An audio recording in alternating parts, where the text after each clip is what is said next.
Bientôt, le contingent burkinabé de la MINUSMA présent au Mali dans le cadre du maintien de la paix sera redéployé vers les frontières de Burkina. C'est le représentant spécial et chef de la mission de l'ONU au Mali MINUSMA, Mahamat Saleh Anadif, qui l'a annoncé. Les lampions se sont éteints au 14e Salon international de l'artisanat de Ouagadougou avec à la clé un bilan global satisfaisant. En sport, le Tour du Faso s'est achevé hier dimanche. C'est le Burkinabé Harouna Ilboudo qui s'est adjugé du maillot jaune. Voilà, c'est ce qui constitue la une de l'actualité de ce lundi 7 novembre 2016 sur la première web radio du Burkina. Mesdames et messieurs, bonjour et bienvenue. 5 membres du gouvernement burkinabé étaient à l'Assemblée nationale le vendredi 4 novembre 2016 à Ouagadougou. À cette occasion, le ministre de l'économie, des finances et du développement Rosine Koulibaly a été interpellé dans un premier temps sur la banalisation des véhicules en violation des règles ouvrant la voie à une utilisation abusive et surtout au détournement de biens publics, puisqu'ils échappent au contrôle du fait de leur immatriculation. Au début de son intervention, la ministre a reconnu que la banalisation des véhicules au Burkina Faso, telle qu'elle se pratique, constitue une préoccupation pour son département.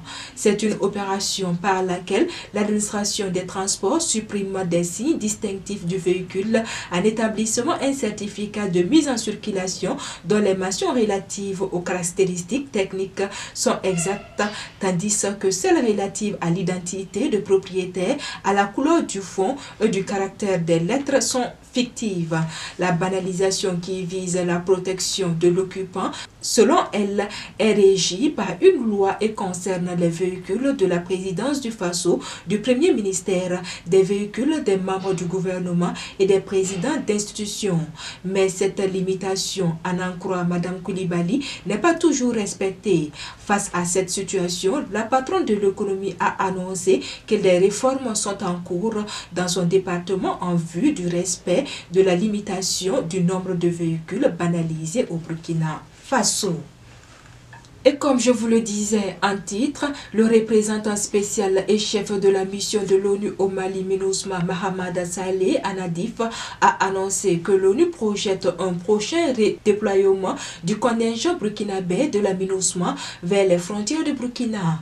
Mahamat Saleh Anadif a fait cette annonce à l'issue d'une audience que le chef de l'État, Roch Marc Christian Kaboré, lui a accordée ce 4 novembre 2016 au palais présidentiel à Ouagadougou. Il a soutenu que dans les jours à venir, un redéploiement va être opéré pour que ce contingent soit encore plus proche des frontières burkinabées.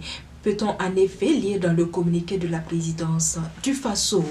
Le représentant spécial a aussi souligné la nécessité de mutualiser les capacités des États contre l'insécurité et le terrorisme. Parce qu'aujourd'hui, les adversaires de la paix ne connaissent ni frontières ni nationalité.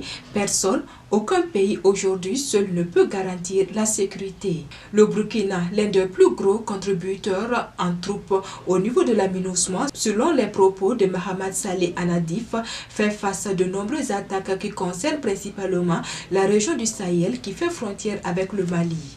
Le président du Faso avait partagé la volonté du gouvernement burkinabé de demander un redéploiement des contingents burkinabés vers ses frontières afin d'appuyer les troupes à l'intérieur du pays. De la culture, et nous parlons du Salon international de l'artisanat de Ouagadougou, dont les lampions de la 14e édition se sont éteints samedi dernier au cours d'une cérémonie de clôture tenue à la salle polyvalente de Ouaga 2000.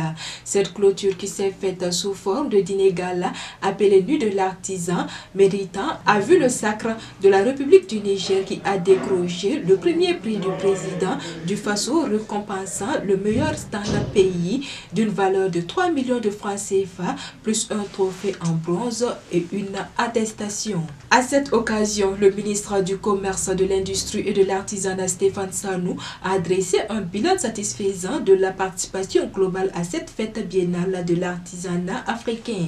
Au total, cette 14e édition du CIAO a rassemblé 2710 exposants, 310 acheteurs et visiteurs professionnels, 744 journalistes accrédités et près de 250 000 visiteurs venus de 32 pays, dont 27 ont exposé. Une mention spéciale a été faite à l'endroit des forces de défense et de sécurité, même si certains exposants ont déploré la nature drastique des contrôles qui a joué sur les entrées. Cette soirée de clôture du CIAO a été marquée par des prestations d'artistes, des défilés de mode et des remises de prix. Il faut noter que la 15e édition du Salon international de l'artisanat de Ouagadougou se déroulera du 26 octobre au 4 novembre 2018. Un mot de sport avant de nous quitter. C'est également fini pour la 29e édition du Tour du Faso, débutée le 28 octobre dernier. La compétition a connu son épilogue hier dimanche à l'issue de l'étape reine courue entre Korsimoro et Ouagadougou. Si c'est l'Algérien qui s'est offert dans cette dernière étape sur l'avenue de l'indépendance par l'entremise de Azzedine Lagab en 2h32 4 secondes à la vitesse moyenne de 43,678 km/h. Le Graal lui est revenu au Burkina.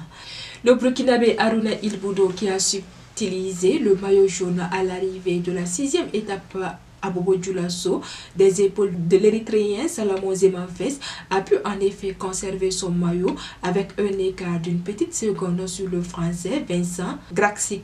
Pour la dernière étape qui se disputait le dimanche 6 novembre 2016, les coureurs sont partis de Korsimoro pour Ouagadougou avec 61,4 km en plus d'un circuit fermé à l'intérieur de la ville de Ouagadougou pour un total de 110,7 km. Pour cette dernière étape, les Burkinabés refusent de se faire surprendre et prennent les devants avec Seydou Bamogo qui remporte le premier point chaud à Ziaré devant l'Algérien Nassim Saïdi, vainqueur la veille, et le Français Klaen Médéric. L'Ivoirien Bamba Karamogo, également vainqueur d'une étape, dévance le Hollandais Florian Simit et l'Algérien Azzedine Lagab, décidé à jouer aussi les premiers rôles lors de cette dernière étape la plus importante pour les coureurs. L'une des vedettes de cette 29e édition du Tour du Faso est Salamon Zemanfès, vainqueur de 4 étapes. Arrivé 6e, Harouna Ilboudo succède au palmarès au Marocain Mouchim Lachaini, vainqueur en 2015. 3 ans après le sacre d'Abdoul Aziz Nikema, le maillot jaune revient au Burkina Faso qui a remporté ainsi sa 14e victoire sur le Tour du Faso en 29 éditions. Et c'est ici que prend fin l'actualité de ce jour sur la première web radio du Burkina. L'actualité continue sur www.radiob24.com. Merci d'avoir été des nôtres et excellente journée à vous.